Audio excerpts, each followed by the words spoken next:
PTI के अंदर वो क्या खिचड़ी पक रही है जिसने बड़े बड़े सेनेटर्स को गुस्से में ला दिया। व्हाट्सएप ग्रुप्स में होने वाला वो झगड़ा जिसमें संगीन इल्जामात लगाए गए, और वो कौन सा ताकतवर शख्स है जिससे अब पार्टी में बगावत का सामना है।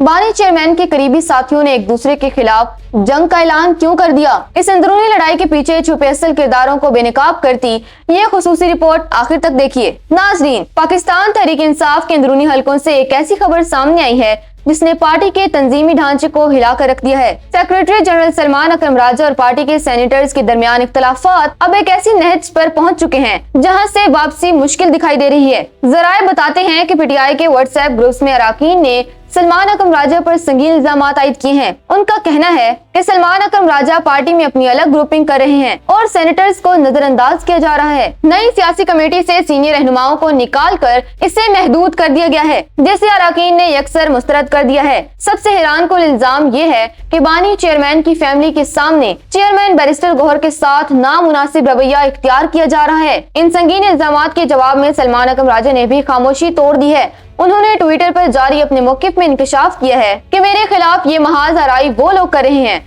जो या तो पार्टी के भगोड़े हैं या उनके आलाकार। सियासी कमेटी को महदूद करना मेरा नहीं बल्कि बराह रास्त बानी चेयरमैन का हुक्म था। कुछ लोगों ने मेरे खिलाफ बाकायदा जंग का ऐलान कर रखा है, लेकिन मैं इमरान खान की दी हुई जिम्मेदारी निभाता रहूंगा।